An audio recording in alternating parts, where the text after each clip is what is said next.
पता है, कभी कभी जिंदगी के सबसे बड़े सबक ना एक छोटी सी गलती से मिल जाते हैं। तो चलिए आज ऐसी ही एक कहानी सुनते हैं, लाइब्रेरी की किताब की ईमानदारी। ये कहानी हमें दिखाएगी कि कैसे एक छोटा सा फैसला भी हमारे कैरेक्टर को कहीं ज्यादा मजबूत बना सकता है।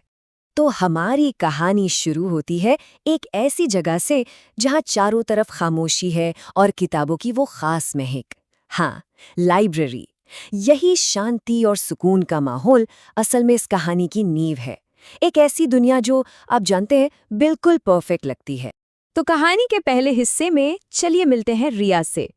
रिया एक ऐसी लड़की है जिसे लाइब्रेरी की वो शांत दुनिया ना बहुत ही पसंद है, और ये कहानी है उसके एक छोटे से फैसले की जिसके नतीजे काफी बड़े होते हैं।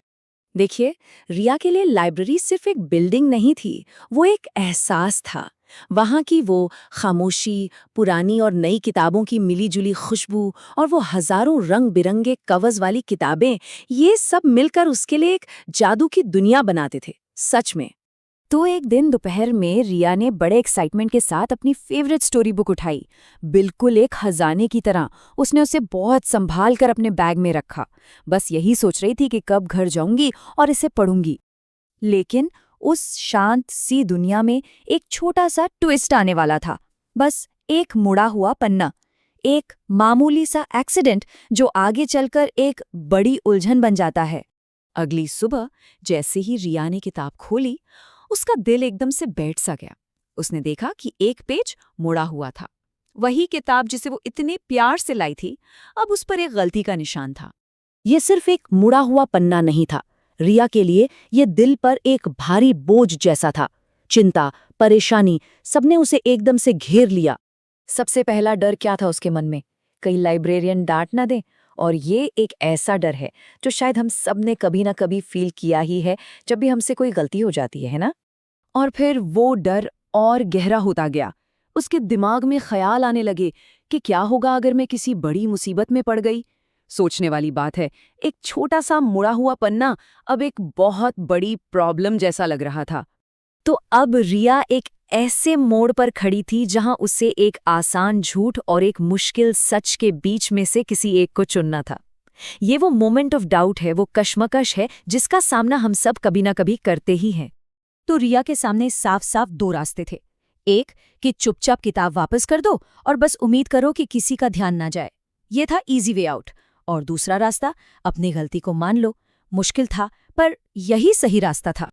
और तभी रिया को लाइब्रेरी की दीवार पर लिखे हुए वो शब्द याद आए, किताबें हमारी दोस्त होती हैं, उनकी देखभाल करें। बस इन शब्दों ने उसे जैसे सही रास्ता दिखा दिया, उसे याद दिला दिया कि सही चीज क्या है। और बस फिर रिया ने अपना फैसला कर लिया। ये एक ईमानदार चॉइस थी, एक ऐसी चॉइस जहां उसने डर के ऊपर ईमानदारी को रखा। डरते डरते ही सही, उसने लाइब्रेरियन को सच बता दिया। उसकी आवाज में थोड़ी घबराहट तो थी, लेकिन उसके साथ साथ अपनी गलती मानने की हिम्मत भी साफ दिख रही थी। और रिया की इस ईमानदारी का जो नतीजा निकला ना, वो उसकी सोच से बिल्कुल अलग था। उसे डांट नहीं पड़ी, बल्कि लाइब्रेरियन की तरफ से एक बहुत ही प्यारी सी स्माइल मिली। लाइब्रेरियन ने उसे एक बहुत ही गहरी बात सिखाई। उन्होंने कहा, मुझे बताने के लिए थैंक यू। जिम्मेदारी लेना रिस्पेक्ट दिखाता है, किताबों के लिए भी और अपने लिए भी। ये बात सिर्फ उस एक किताब के बारे में नहीं थी, ये रिया के कैरेक्टर के बारे में थी। सच बोलने के बाद ना रिया के दिल से जैसे एक बहुत बड़ा बोझ उतर गया।